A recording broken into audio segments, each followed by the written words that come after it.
Started అమ్మా.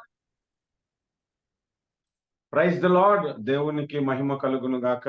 నజరేయుడగు యేసు క్రీస్తు నామంలో మీ అందరికీ నా శుభములు ఆశీర్వాదములు తెలియజేస్తున్నాను. మొదటిగా ఈ బైబిల్ స్టడీ చెప్పేంత జ్ఞానము గాని బైబిల్ గూర్చిన సంపూర్ణ అవగాహన గాని నాకు లేదు. అయినా దేవుడు నాతో మాట్లాడిన మాటలు, దేవుడు నాకు నేర్పించిన కొన్ని విషయాలు ఈ బైబిల్ స్టడీ రూపముగా మీ మధ్య పంచుకోవటానికి ప్రభువు కృప చూపించాడు. నేను ఒక్కడనే కాదు బైబిల్ స్టడీ చెప్పటానికి మాస్టర్ ధర్మ గారు, జోయల్ అన్న, ఇంకా దైవ సేవకులు ఎవరైతే ఉన్నారో, నేను కూడా ఒక సబ్జెక్టు ప్రిపేర్ చేసుకున్నాను. బ్రదర్ అన్న లేదా పాస్టర్ గారు, నేను కూడా చెప్పాలనుకుంటున్నాను అని అంటే ఆల్ ఆర్ వెల్కమ్. మనందరి పాస్టర్లు కూడా వెల్కమే. మీ ద్వారా నేను నేర్చుకోవాలి, నా ద్వారా మీరు కూడా నేర్చుకోవాలి. ఆఫ్టర్ లాంగ్ టైం నేను బైబిల్ స్టడీ మరలా రీస్టార్ట్ చేసినట్టుగా అనిపిస్తుంది. ఈరోజు సింగపూర్లో బైబిల్ స్టడీస్ చాలా చెప్పాను. మరలా ఇదే ఫస్ట్ టైం బైబిల్ స్టడీ ఈ జూమ్ ద్వారా ఇండియాలో చెప్పటం ప్రారంభమైంది. కనుక ఒక్కొక్క పుస్తకమును గూర్చి మనం రానున్న దినాల్లో నేర్చుకుందాము. కానీ ఈరోజు ఒక ప్రత్యేకమైన అంశమును గూర్చి మాట్లాడాలని పరిశుద్ధాత్మ చేత నేను ప్రేరేపించబడుతున్నాను. ఒక వచనం మీద మనము ప్రత్యేకముగా దృష్టి పెడదాము. నిర్గమకాండము 28వ అధ్యాయము. నిర్గమకాండము 28వ అధ్యాయము 29, 30 వచనాలను మనం ధ్యానం చేద్దాము.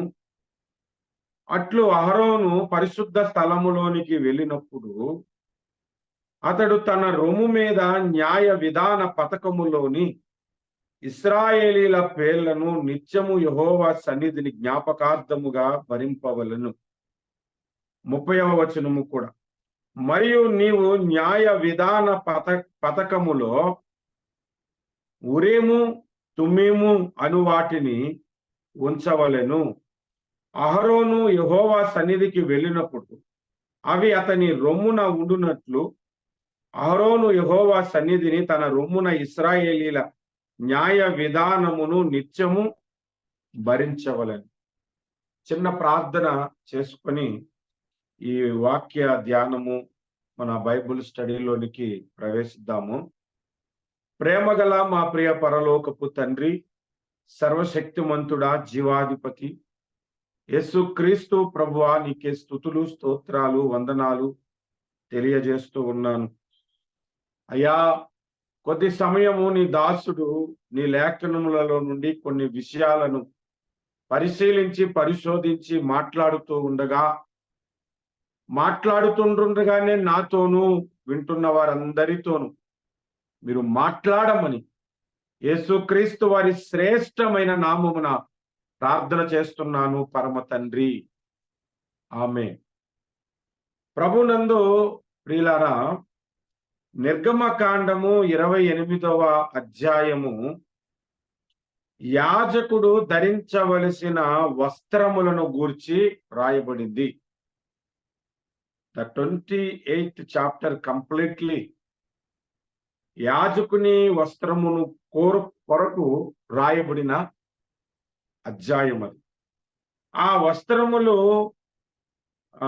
ఎలాగూ తయారు చేయాలో, ఎలాగూ డిజైన్ చేయాలో, ఆ వస్త్రములలో ఇశ్రాయేలీల పేర్లు ఎలాగుండాలో అంతా ఆ ఏఫోదును గూర్చి గాని వాడవలసిన దారము ఏదైతే ఉందో పేనిన సన్న నారతో చిత్రముగా చేయమని చెబుతున్నాడు. దీనిని ప్రతిష్ట వస్త్రములను కుట్టింపవలను అని మనకి మొదటి వచనం నుండి 4 వచనాలు మనం చదివితే కనబడుతుంది. 2వ వచనం చూద్దాము మనకి అర్థం అవటానికి. అతనికి అలంకారమును ఘనతయు కలుగునట్లు నీ సహోదరుడైన అహరోను ప్రతిష్ట వస్త్రములను కుట్టింపవలెను. ఇక ఈ అధ్యాయం అంతా మనం చదువుకుంటూ వస్తే ప్రతిష్ట వస్త్రములను గూర్చి, యాజకుడు ధరించవలసిన వస్త్రములను గూర్చి రాయబడి సిఎస్ఐ చర్చెస్ గాని, తర్వాత లూథరన్ చర్చెస్ గాని సేవకులకి ప్రత్యేకంగా ఒక అంగీనిస్తారు.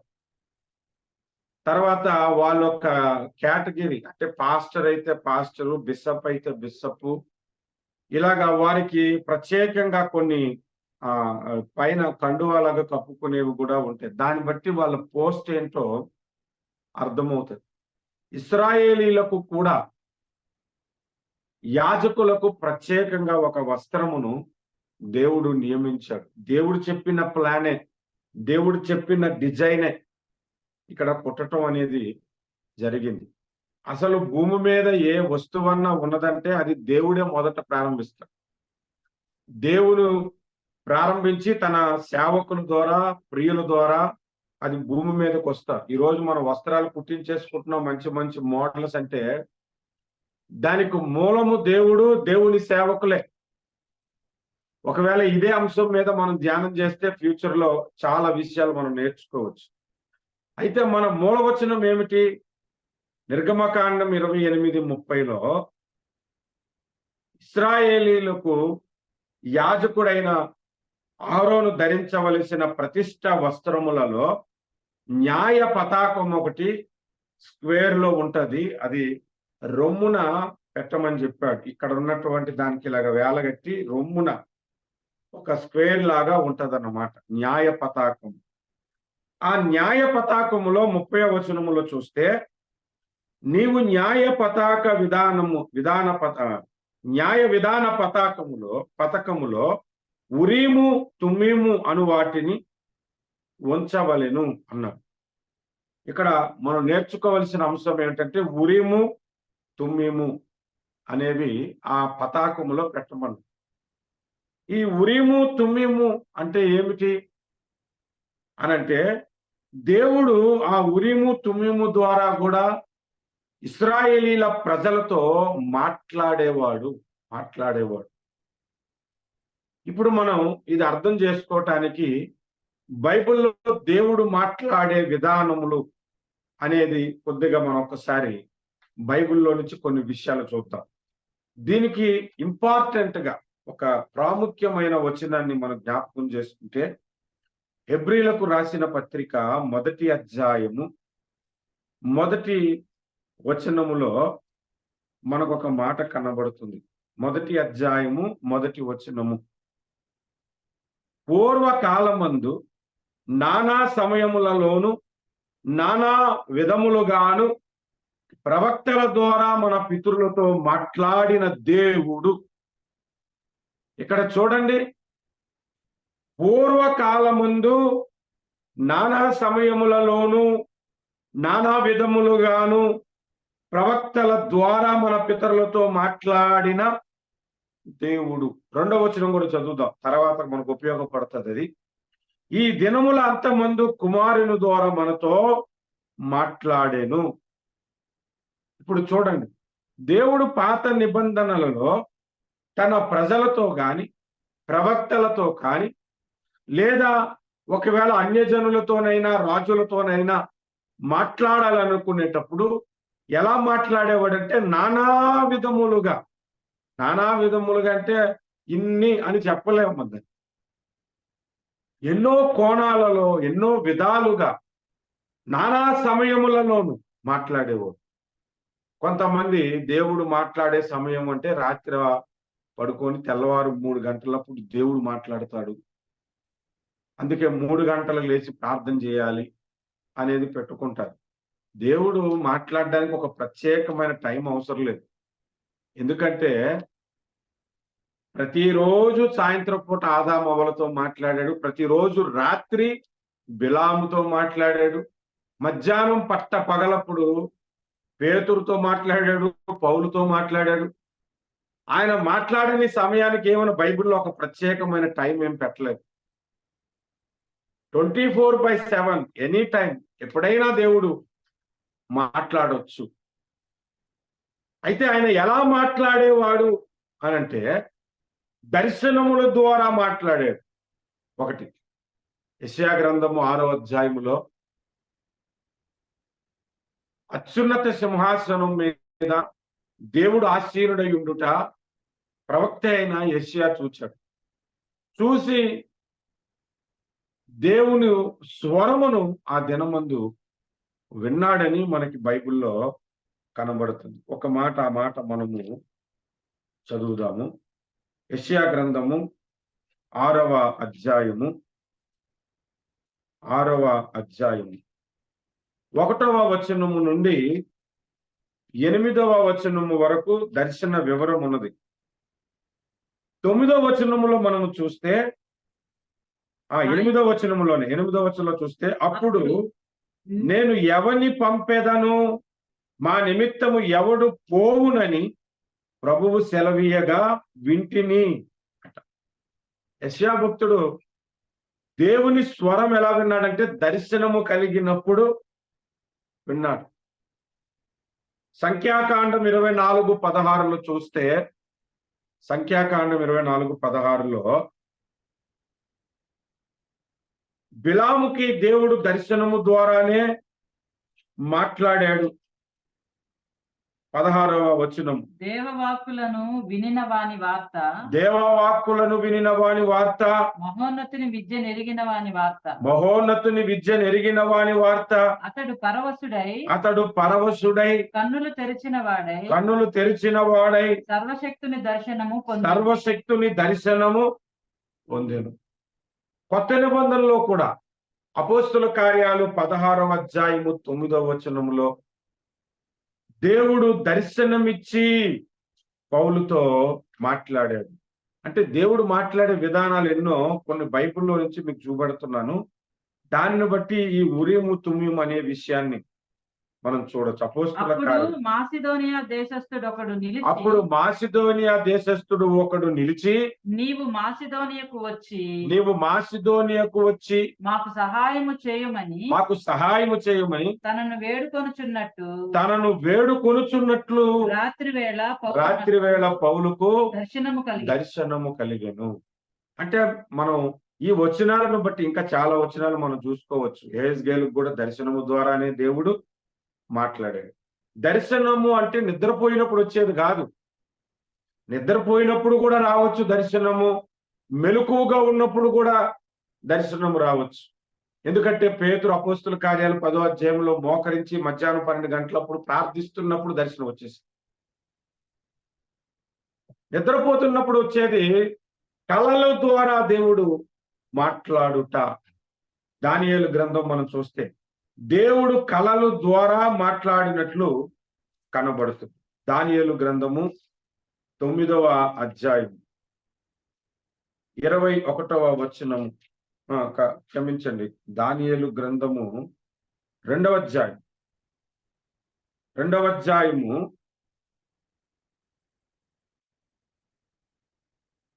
2వ అధ్యాయంలో మొదట కళ ద్వారా నెబుకద్నెజరుతో దేవుడు మాట్లాడాడు.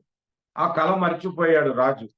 అదే కళ కొరకు దానియేలు స్నేహితులు ప్రార్థన చేశారు. 17వ వచనం నుండి మనం చదివితే, అప్పుడు దానియేలును తన ఇంటికి పోయి తన స్నేహితులైన అనన్యాకును మిషాయేలుకును అజార్యాకును సంగతి తెలియజేసి తానును తన స్నేహితులను బబులోనులో తక్కిన జ్ఞానులతో కూడా నశింపకుండునట్లు ఆ కళ యొక్క మర్మ విషయములో పరలోకమందున్న దేవుని వలన కటాక్షము పొందు నిమిత్తమై ఆయనను వేడుకొనుడని వారిని హెచ్చరించెను.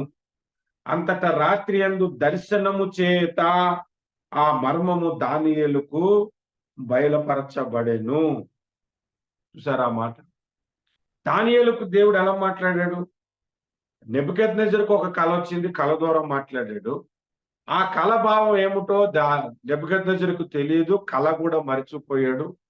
అందుకు ఆ కళ భావము తెలుసుకోవటానికి ప్రయత్నించాడు. కొంతమంది జ్యోతిష్యుల ద్వారా, కొంతమంది ప్రవక్తలు, ఆ దేశంలో ఉన్న బబులోను ప్రవక్తల ద్వారా, అక్కడ ఉన్నటువంటి జ్ఞానుల ద్వారా ప్రయత్నించాడు. కానీ కళ చెప్పకపోతే దాని భావం మేము చెప్పలేమనేశారు. చెప్పనందుకు రాజు వారిని చంపాలనుకున్నాడు. ఆ సమయంలో ఈ అలజడి ఏంటని దానియేలు తెలుసుకొని, నాకు కొంచెం గడువు అయ్యా, ఆ కలభావం నేను చెబుతానని దేవుని దగ్గర ప్రార్థన చేస్తే, దా నెబుకద్నెజరుకు వచ్చిన కల దానియేలుకు రిపీట్ అయింది. సేమ్ కల దానియేలుకు రిపీట్ అయింది. అంటే మీరు ఆలోచన చేయండి. దేవుడు కలల ద్వారా మాట్లాడుతాడు. కలల ద్వారా మాట్లాడుతాడు. ఇంకా ఎలా మాట్లాడుతాడు అంటే, దేవదూతను పంపి మాట్లాడేవాడు పూర్వ దినములలో. దేవదూత నేరుగా ప్రార్థించుచున్న వారి దగ్గరకు వచ్చి మాట్లాడటం మనకు కనబడుతుంది. దానియేలు గ్రంథము 9వ అధ్యాయము 21, 22 వచనాలు. దానియేలు 9, 21, 22. నేను ఇలాగను మాట్లాడుచు నేను ఇలాగున మాట్లాడుచు ప్రార్థన చేయుచు ఉండగా మొదట నేను దర్శనమందు చూచిన అతి ప్రకాశమానుడైన గబ్రియేలను ఆ మనుష్యుడు సాయంత్రపు బలి అర్పించు సమయమున నాకు కనబడి నన్ను ముట్టెను. ఇక తర్వాత మనం వచనాలు చదివితే, దేవదూత దానియేలు ప్రార్థిస్తున్నప్పుడు కనబడి దానియేలుతో మాట్లాడాడు. అంటే దేవుడు ఎలా మాట్లాడుతున్నాడంటే, దర్శనముల ద్వారా మాట్లాడుతున్నాడు, కళల ద్వారా మాట్లాడుతున్నాడు, నేరుగా దేవదూతను నీ యొద్దకు పంపించి కూడా మాట్లాడుతున్నాడు. లూకాసు వార్త 1వ అధ్యాయంలో యాజకత్వము తన తరగతి క్రమము చొప్పున జకరియా యాజకత్వము జరిగిస్తున్నాడు. ధూపము వేయుట అతని వంతు వచ్చేసింది.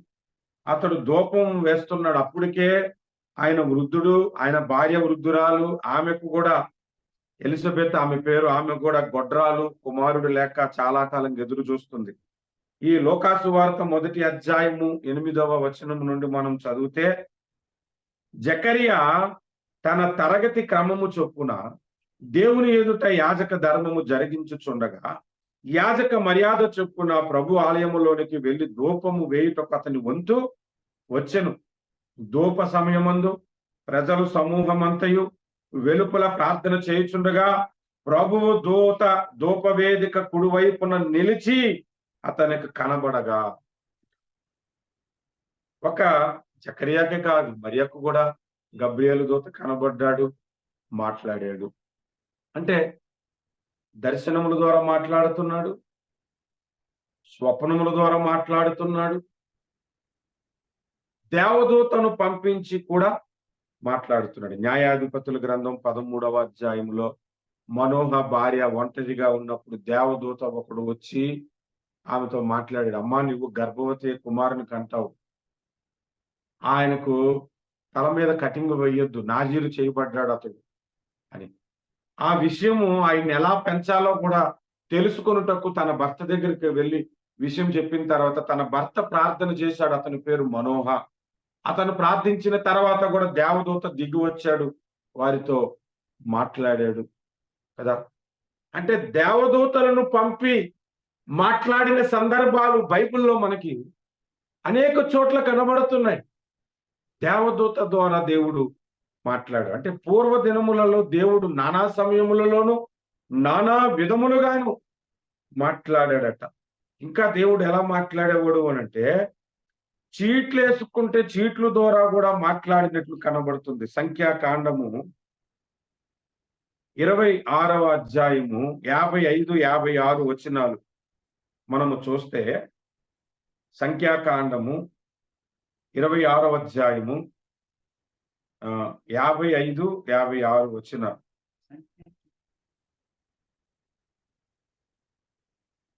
చీట్లు వేసి ఆ భూమిని పంచిపెట్టవలెను, వారు తమ తమ పితరుల గోత్రముల జనసంఖ్య చొప్పున స్వాస్థ్యమును పొందవలెను. ఎక్కువ మంది ఏమి తక్కువ మందికేమి చీట్లు వేసి ఎవరి స్వాస్థ్యమును వారికి పంచి పెట్టవలెను.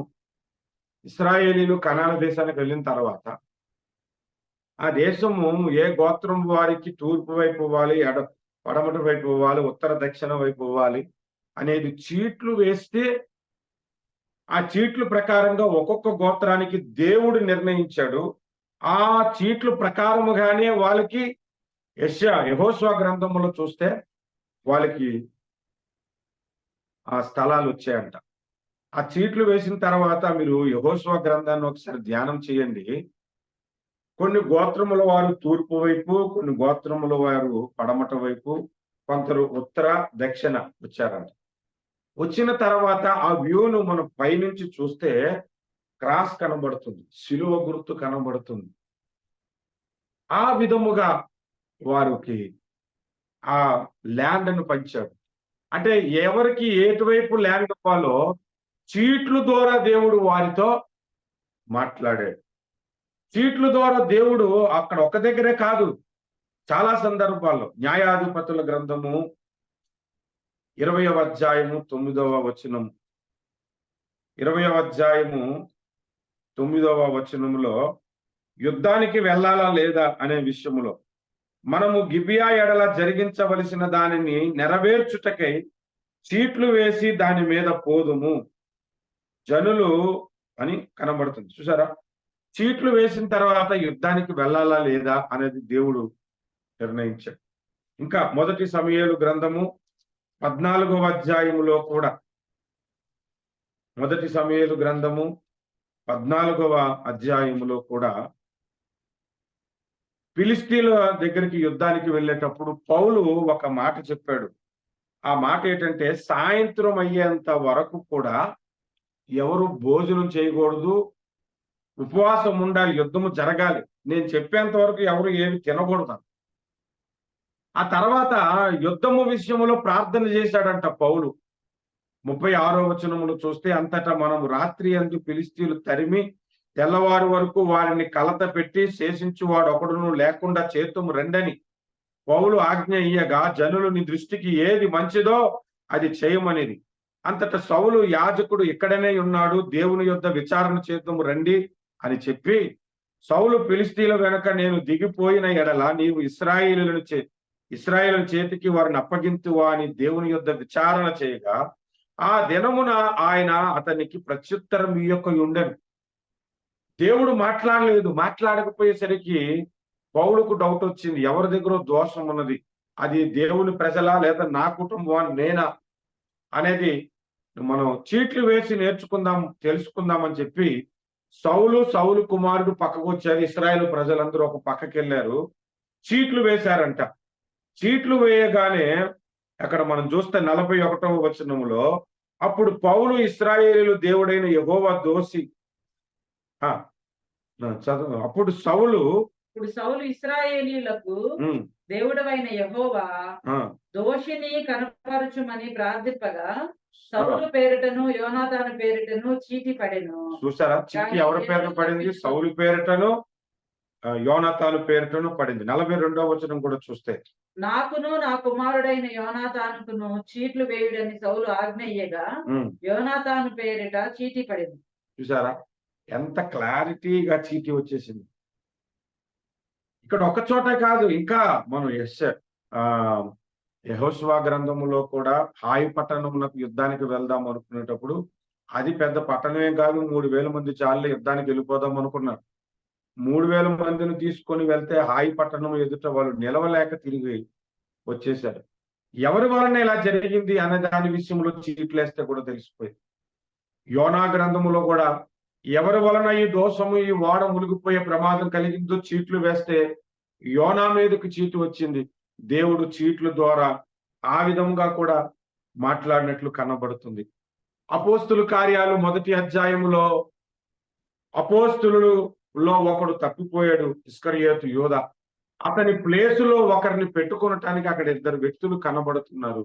ఆ ఇద్దరిలో ఎవరిని ఏర్పాటు చేసుకోవాలో దేవా బయలుపరచమని 2 పేరుతో చీట్లు వేస్తే మత్తయి పేరు మీద చీటు వచ్చినట్లు మనకు కనబడుతుంది. అంటే దేవుడు చీట్లు వేసే ద్వారా కూడా దేవుడు మాట్లాడు.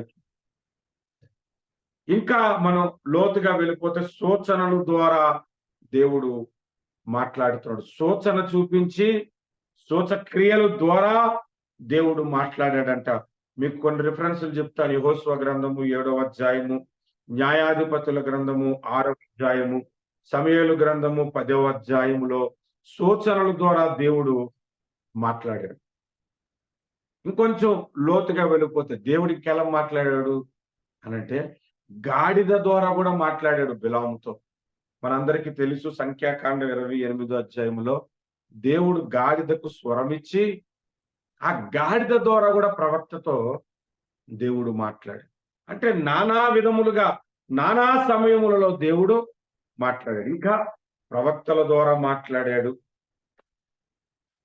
ఇంకొంచెం లోతుకి వెళ్ళిపోతే డైరెక్ట్ గా దేవుని స్వరము వినిపించి దేవుడు మాట్లాడాడు. నేరుగా దేవుని స్వరము విని మాట్లాడిన వారు ఉన్నారు. ఇంకా దేవుడు మాట్లాడే మాటల్లో ప్రేరేపణ ద్వారా ఆ మాట చదువుకొని ఈ ఉరీము తుమీము అనే విషయం మీద మనము దృష్టి పెడదాం. ఎజ్రా గ్రంథము 1వ అధ్యాయము 1వ వచనము. ఎజ్రా గ్రంథము 1వ అధ్యాయం 1వ వచనము నుండి పారసీకపు దేశపు రాజైన కోరేషు ఏలుబడిలో ఓరేసు ఏలుబడిలో మొదటి సంవత్సరమందు ఇర్మియా ద్వారా పలకబడిన తన వాక్యమును నెరవేర్చుటకై యెహోషువ పారసీక దేశపు రాజైన యెహోవా పారసీక దేశపు రాజైన కోరేసు మనసును ప్రేరేపింపగా అతడు తన రాజ్యమందంతటా చాటింపు చేయించి వ్రాత మూలముగా ఇట్లు ప్రకటన చేయించెను. చూసారా, ప్రేరేపించగా అంటే ప్రేరేపణ ద్వారా కూడా దేవుడు మాట్లాడుతున్నాడు. ఎన్ని కోణాలలో దేవుడు మాట్లాడాడో, ఎన్ని విధాలుగా దేవుడు మాట్లాడాడో ఆ కోణము ప్రకారముగానే ఈ ఉరీము తుమీము ద్వారా కూడా దేవుడు మాట్లాడేవాడు. ఉరీము తుమీము ద్వారా దేవుడు ఎలా మాట్లాడేవాడు అని అంటే మీకు ఒక ఉదాహరణ చెప్తాను. మనం రోడ్డు మీదకి వెళ్ళినప్పుడు సిగ్నల్ పడుతుంది. రెడ్ సిగ్నల్ పడింది అనుకోండి, దాని అర్థం ఏంటి? ఆగు అని. ఆగమని నీకు అక్కడ ఎవరు చెప్పట్లే. రెడ్ సిగ్నల్ కనబడగానే ఆగాలని నీకు అర్థం అయిపోయింది. అంటే సిగ్నల్ ద్వారా మనతో మాట్లాడటం అన్నమాట. ఎల్లో పడింది అనుకోండి, వెళ్ళటానికి ప్రిపేర్గా ఉండాలని. గ్రీన్ పడింది అనుకోండి, గ్రీన్ లైట్ వెలిగితే కెన్ మూవ్ అన్నమాట. రైల్వే స్టేషన్లో రెడ్ జెండా ఊపుతారు, అంటే ట్రైన్ ఆపమని. ట్రైన్ కదిలేటప్పుడు గ్రీన్ జెండా ఊపుతారు. ఆ గ్రీన్ ఫ్లాగ్ ఎప్పుడైతే ఊపారో అప్పుడు ట్రైన్ వెళ్ళమని. ప్రత్యేకంగా డ్రైవర్కి ఫోన్ చేసి నువ్వు బండి తీయని చెప్పవసరం, సిగ్నల్ ఇస్తే చాలు. అలాగే దేవుడు ఎలా మాట్లాడేవాడు అనే విషయంలో చూస్తే యాజకునికి న్యాయ పతాకం ఒకటి ఉండేది. అందులో ఉరీము తుమీము అని 2 లైట్లలాగా 2 ఫిక్స్ చేసి ఉండేవన్నమాట. 2 రాళ్ళు లాంటివి. ఆ 2 రాళ్ళు అక్కడ ఫిక్స్ చేసినప్పుడు వీరు ప్రార్థన చేసినప్పుడు గాని, పాపమును ఒప్పుకుంటున్నప్పుడు గాని గ్రీన్ గా వెలిగింది అనుకోండి, దేవుడు వారి మనవి ఆలకించాడని అర్థం. ఇలాగ దేవుడు ఏర్పాటు చేశాడు. చూడండి, లేవియ కాండము 8వ అధ్యాయం 8వ వచనంలో కూడా అతనికి పతకము వేసి ఆ పతకములో ఉరీము తుమీము అను వాటిని ఉంచి అనే మాట కనబడుతుంది. ఇంకొంచెం లోతుగా వెళ్తే సంఖ్యాకాండము 27:21 యాజకుడైన ఏలియాజరు ఎదుట అతడు నిలవగా అతడు యెహోవా సన్నిధిని ఉరీము తీర్పు వలన అతని కొరకు విచారింపవలెను. అతనితో కూడా ఇశ్రాయేలీలందరూ అనగా సర్వ సమాజము అతని మాట చొప్పున తమ సమస్త కార్యములు జరుపుచుండవలెను. ఇక్కడ మాట్లాడటానికి ఉరీము దగ్గర నిలవబడాలి. అంటే దాని ఎదురుగా నిలవబడినప్పుడు దేవుడు ఎలా మాట్లాడేవాడు అంటే ఆ ఉరీము అనే దగ్గర సిగ్నల్ లాగా లైట్ లాగా వెలిగేదన్నమాట. వెలగగానే దేవుడు మాట్లాడాడు, నా మనవి అంగీకరించాడు. దేవుడు అగ్నిని పంపి మాట్లాడాడు. అనేక కోణాల్లో మాట్లాడటము ఇదొకటి. ఒక సందర్భంలో సౌలును గురించి మనము ధ్యానము చేస్తే 1 సమూయేలు గ్రంథము 28వ అధ్యాయములో ఫిలిస్తీన్ల దగ్గరికి యుద్ధానికి వెళ్ళాలా లేదా అని ప్రార్థన చేశాడంట సౌలు. చూద్దాం ఆ మాట. 1 సమూయేలు గ్రంథము 28వ అధ్యాయము 6వ వచనం. యెహోవా యొద్ద విచారణ చేయగా యెహోవా స్వప్నము ద్వారానైనను ఉరీము ద్వారానైనను ప్రవక్తల ద్వారానైనను ఏమియు సెలవీయకుండెను. ఇక్కడ 3 విషయాలు. సౌలు స్వప్నం ద్వారా మాట్లాడతాడని ఎదురు చూశాడు, ప్రవక్తల ద్వారా మాట్లాడతాడని ఎదురు చూశాడు, ఇంకొకటి ఉరీము ద్వారా అని. అంటే ఉరీము ద్వారా దేవుడు మాట్లాడేవాడు అన్నమాట. చాలా మందికి ఈ విధంగా దేవుడు మాట్లాడతాడని పాత నిబంధనలో తెలియదు. యాజకుని దగ్గరకు మనము వెళ్ళగానే మన మనవి దేవుడు అంగీకరించాడా లేదా అనేది యాజకుని వస్త్రము వైపు చూడగానే ఉరీము అనే లైట్ వెలిగింది అనుకోండి, దేవుడు యాక్సెప్ట్ చేశాడని. అలా కాకుండా తుమ్మీం అనే లైట్ వెలిగింది అనుకోండి, రిజెక్ట్ చేశాడని మనకి అర్థమైపోయేదన్నమాట. అంటే మాట్లాడే విధానాలలో ఇదొక విధానం. ఇప్పుడు ఒక క్రొత్త కోణంలో మనం దీన్ని ఆలోచన చేద్దాం. హెబ్రీ పత్రిక 1వ అధ్యాయము 1వ వచనం మనం చదువుకున్నాం. పూర్వకాలమందు దేవుడు నానా సమయములలోను నానా విధములుగాను మాట్లాడిన దేవుడు అని చెబుతూ 2వ వచనములో ఈ దినములంతమందు కుమారుని ద్వారా మాట్లాడేను అన్నాడు. అంటే యేసు ప్రభు ఈ లోకంలో పుట్టిన తర్వాత ఎలా మాట్లాడాడు అని అంటే డైరెక్ట్ గా దేవుడు మనకి అందించాల్సిన సమాచారం ఏదైతే ఉందో, రక్షణను గూర్చి గాని, పరలోక ప్రయాణమును గూర్చి గాని, ఇశ్రాయేలును గూర్చి గాని, అన్యజనులను గూర్చి గాని, యుగాంతమును గూర్చి గాని, అన్ని విషయాలు టోటల్ గా యేసుక్రీస్తు ద్వారా దేవుడు పలికిచ్చేశాడు. ఆ మాటలు చాలు. ఆ 4 సువార్తల్లో యేసు ప్రభు మాటలు చాలు, మన బ్రతుకుకి సరిపోతుంది అని పౌలు ఇక్కడ చెబుతున్నాడు. సరే, ఇక కుమారుని ద్వారా మాట్లాడుతున్నాడు కాబట్టి పాత నిబంధనలో దేవదూతను పంపి మాట్లాడినది, స్వప్నముల ద్వారా మాట్లాడినది, దర్శనముల ద్వారా మాట్లాడినది, చీట్ల ద్వారా మాట్లాడినది ఇంకా అవి పనికిరావని కాదు అర్థము. దేవుడు ఇప్పుడు కూడా అలాగే మాట్లాడగలడు. మరి పౌలు కొత్త నిబంధనలోని వ్యక్తే కదా. దమస్కు మార్గమును వెళ్ళిపోతే దేవుడు దర్శనమిచ్చి మాట్లాడలేదా? పౌలు కొత్త నిబంధనలోని వ్యక్తే కదా. మాసిదోనియా వ్యక్తి రూపంలో స్వప్నము ద్వారా దేవుడు మాట్లాడలేదా? పేతురుతో మాట్లాడలేదా? కొత్త నిబంధనలో శిష్యులను ఎంపిక చేసుకునే విషయంలో, అపోస్తులను ఎంపిక చేసుకునే విషయంలో చీట్ల ద్వారా మాట్లాడలేదా? కొత్త నిబంధనలో దేవదూతను పంపి దేవుడు మాట్లాడలేదా? అంటే చాలా సందర్భాలు కొత్త నిబంధనలో కూడా జరుగుతుంది. అంటే దేవుడు ఇప్పటికీ కూడా మాట్లాడే విధానాలు ఉన్నవి. అయితే ఇప్పటికీ కూడా యాజకుని దగ్గరికి వెళ్తే ఈ ఉరీము తుమ్మిము ద్వారా మనకి దేవుడు మాట్లాడుతుండో లేదో తెలుసుకోవచ్చా అనంటే, ఇక్కడ మనం నేర్చుకోవలసిన ఒక పాఠం ఉన్నది. శరీర సంబంధమైన ఇశ్రాయేలీలకు ఒక యాజకుడు లేవి గోత్రములో ఏర్పాటు చేయబడుతున్నాడు. ఆ యాజకునికి ఒక వస్త్రం ఉంటుంది. ఆ వస్త్రము పైన న్యాయ పతాకం ఉంటుంది. ఆ పతాకము మీద ఉరీము తుమ్మిము ద్వారా దేవుడు మాట్లాడాడు. మరి క్రొత్త నిబంధనలో ఇశ్రాయేలీలు ఎవరు అనంటే మనమే కదా. యేసు రక్తము చేత కడగబడిన వారు, హృదయమందు సున్నతి కలిగిన వారే కదా ఇశ్రాయేలీలని బైబిల్ చెప్తుంది. రోమాపత్రిక 2వ అధ్యాయము 28, 29 వచనములో బాహ్యమునకు యూదుడైన వాడు యూదుడు కాడు, శరీరమందు బాహ్యమైన సున్నతి కాదు, అయితే అంతరంగమందు యూదుడైన వాడే యూదుడు అని రాయబడి ఉంది.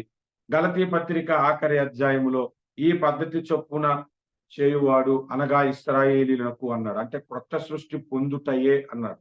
అంటే రక్షణ పొందుటయే వాడు ఇశ్రాయేలీయుడని రాయబడి ఉంది. అంటే క్రొత్త నిబంధనలో ఆత్మ సంబంధమైన ఇశ్రాయేలీలమైన మనకు దేవుడు ఎలా మాట్లాడుతాడు అనంటే, యాజకులుగా కూడా కొందరిని దేవుడు ఏర్పాటు చేసుకున్నాడు.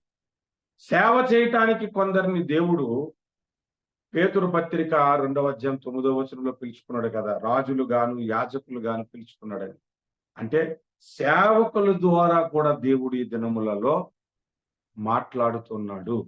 మనం ఏదైనా అవసరమయ్యి 2 విషయాలు మనలో తడబాటు ఉన్నప్పుడు సేవకుల దగ్గరికి వెళ్ళి, ఇదిగో ఈ 2 విషయాలలో మాకు తడబాటు ఉంది, ప్రార్థన చేయండి, ఏ నిర్ణయం తీసుకోవాలో తెలుసుకోలేకపోతున్నాను అనేటప్పుడు, నేను అందుకే సేవకులను కొంతమందిని గుర్తుపెట్టుకొని వాళ్ళ ద్వారా ప్రార్థన చేసుకొని ఈ విషయాల్లో ముందుకు వెళ్ళటానికి నేను ప్రయత్నం చేస్తాను. మా పాప సీటు విషయంలో కూడా ఒక దైవ సేవకుని ద్వారానే ప్రార్థన చేయించుకొని, ఆ దైవ సేవకుని నోటి మాట ద్వారా ఏదైతే పలికిస్తాడో దాన్ని నేను స్థిరపరచుకుందాం, మంచైనా చెడైనా ఆ ప్రయాణం అటువైపునే కొనసాగిద్దాము అని నిర్ణయం తీసుకొని దేవుని మాటను నేను తెలుసుకున్నాను. ఈరోజు మనం నేర్చుకున్న సబ్జెక్ట్ ఏంటంటే, దేవుడు అనేక విధములుగా మనతో మాట్లాడుతాడు. కొన్ని సందర్భాల్లో శత్రువు ద్వారా కూడా దేవుడు మనతో మాట్లాడతాడు. శత్రువు ద్వారా కూడా. ఒకడు శత్రువు కదా అని అనుకుంటాము, ఒరే దేవుడు నమ్ముకున్నావు, నీవు ఇలా చేయొచ్చా అని వాడు మనల్ని హెచ్చరించగానే, అరే దేవుడే నాతో మాట్లాడాడు, నేను అన్యుడిగా ప్రవర్తిస్తున్నాను ఏంటి అని మనకు అనిపిస్తుంది. అంటే దేవుడు నిరంతరము తన ప్రజలతో మాట్లాడటానికి ఇష్టపడుతున్న దేవుడు. ఇదొక్కటి మనము జ్ఞాపకమును చేసుకుంటే, ఇదొక్కటి మనము గుర్తు పెట్టుకుంటే, ప్రతిరోజు దేవుడు నాతో ఎలా మాట్లాడుతున్నాడో మీరు గమనించవచ్చు. వస్తువుల ద్వారా దేవుడు ఎలా మాట్లాడుతున్నాడో మీరు గమనించవచ్చు. ఇది గమనించుకోగలిగితే మీరు అద్భుతముగా దేవుని వాక్యమును మీరు ప్రకటించగలరు. ఒక ఉదాహరణ నేను చెప్పి ముగిస్తాను. దేవుడు నాతో ఎలా మాట్లాడాడు అనేది. ఒక వ్యక్తికి సువార్త ప్రకటించటానికి నేను వెళ్ళవలసి వచ్చింది. ఆ వ్యక్తితో మాట్లాడినప్పుడు ఆ వ్యక్తి భయంకరమైన విగ్రహారాధకుడు. ఆ విగ్రహారాధనలో నుంచి అతన్ని యేసు వైపుకు తిప్పాలి అనంటే, విగ్రహాలు వట్టివని, విగ్రహాల ద్వారా దేవుడు మాట్లాడడని మనం వాళ్ళకి చెప్పాలి. కానీ నాకు వచ్చిన సమస్య ఏమిటో తెలుసా? ఏ వ్యక్తికైతే నేను చెప్పటానికి వెళుతున్నానో ఆ వ్యక్తికి కాస్త బైబిలును గూర్చిన అవగాహన ఉంది.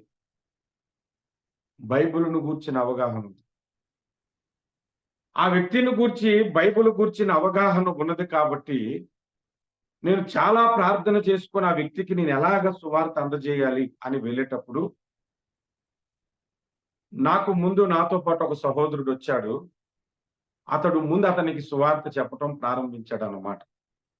అన్నా, విగ్రహాలు అనేవి వట్టివన్నా, ఈ మనుషులు చేసుకున్నవి 115వ కీర్తన తీసి వివరించటం ప్రారంభించాడు.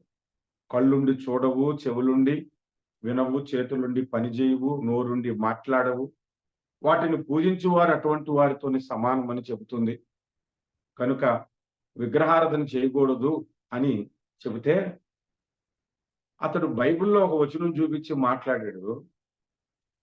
ఆ మాట విన్న తర్వాత సువార్త ఎలా చెప్పాలనేది ఇంకో కొత్త కోణం వెతుక్కోవాల్సి వచ్చింది. చూడండి, ప్రకటన గ్రంథము 18వ అధ్యాయంలో విగ్రహాలు మాట్లాడవు అన్నావు కదా, అంత్యబద్ధ క్రీస్తు కూడా ఒక ప్రతిమను చేస్తున్నాడంట. ఆ ప్రతిమను గూర్చి 14వ వచనము నుండి కనబడుతుంది. కత్తి దెబ్బ తినియు బ్రతికిన ఈ క్రూర మృగమునకు ప్రతిమను చేయవలనని అది భూ నివాసులతో చెప్పుచు ఆ మృగము ఎదుట చేయుటకు తనకి ఇయ్యబడిన సూచన వలనను భూనివాసులను మోసపుచ్చుచున్నది. మరియు ఆ మృగము యొక్క ప్రతిమ మాట్లాడునట్లును, ఆ మృగము యొక్క ప్రతిమకు నమస్కారము చేయని వారికి హతము చేయునట్లును.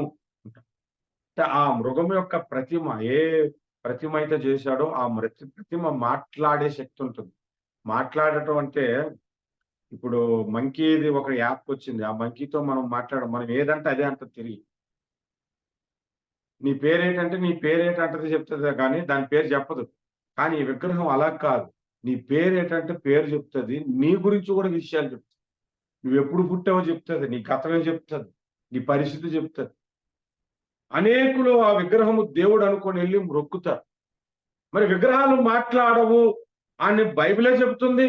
అదే బైబిల్లో మాట్లాడే విగ్రహమును గురించి కూడా చెప్తుంది. మరి విగ్రహారాధన చేయొద్దంటావేటి అని తిరిగి ప్రశ్నిస్తే మనం ఎలా సమాధానం చెప్పాలి? ఎలా సమాధానం చెప్పాలో దేవుడు నాకు ఒక పాఠాన్ని నేర్పించాడు ఆ రోజు. ఆ పాఠాన్ని ఏం నేర్పించాడనంటే, ఈ అంచె దినములలో విగ్రహమును గూర్చి మనం విడిచిపెట్టి అసలు విగ్రహాలు అనేవి ఎలా పుట్టుకొచ్చాయి అనేది నేను ఆయనకు ఒక కథ చెప్పాను. ఆ కథ దేవుడే నాకు చెప్పిన ఒక కథ. నేను ఇదివరకు చాలా ప్రసంగాల్లో, సువార్త ప్రసంగాలలో ఆ కథను గురించి చెప్పాను.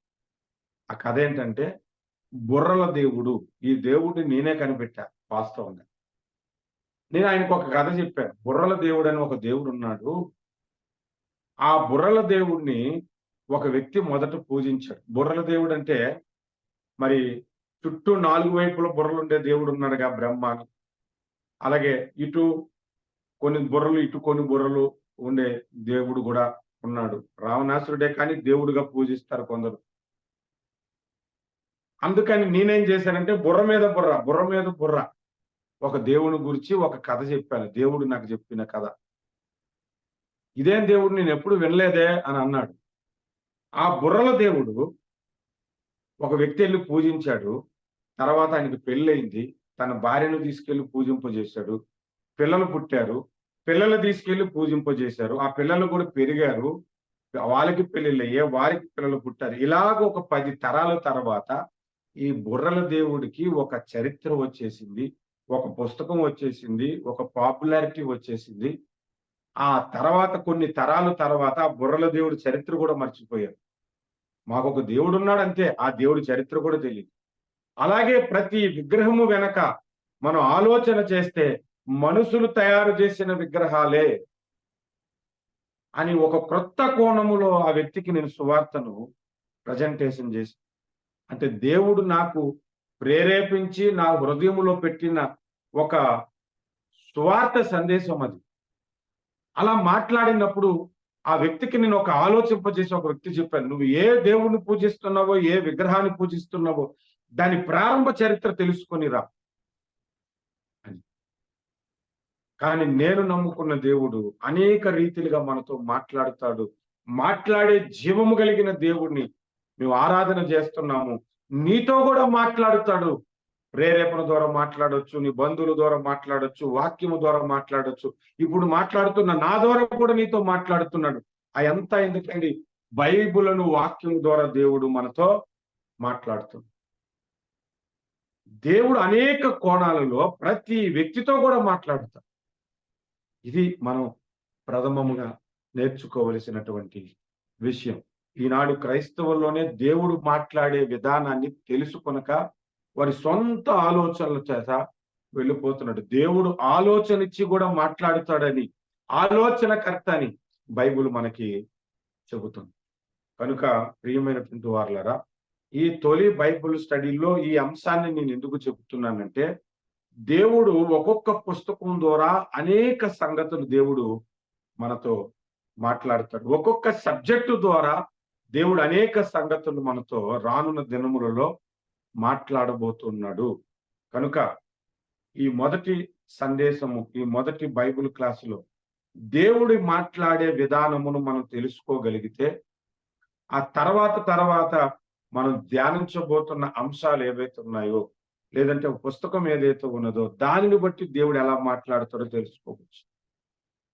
చివరికి ఒక మాట చెప్తున్నా, ప్రసంగాన్ని ఎలా తయారు చేసుకోవాలో కూడా దేవుడు నాకు నేర్పించాడు. రానున్న దినాల్లో ఎన్ని విధాలుగా ప్రసంగాలను తయారు చేసుకోవచ్చో అది కూడా మనము నేర్చుకుందాము. దాని ద్వారా దేవుడు మనతో అనేక కోణాల్లో మాట్లాడతాడు. ఈ దినమందు దేవుడు మనకిచ్చిన ఈ సందేశం యొక్క పేరేంటంటే, దేవుడు మాట్లాడే విధానం. కనుక ఈ సందేశాన్ని బట్టి దేవుణ్ణి నేను స్తుతిస్తున్నాను.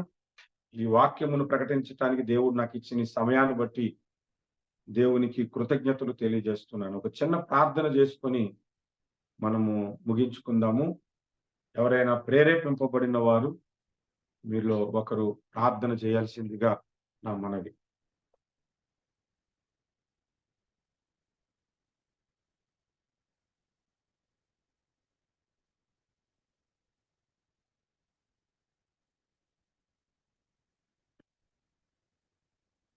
ఎవరు లేరా ప్రార్థన చేయటానికి? నేను చేస్తున్నాను. ఓకే.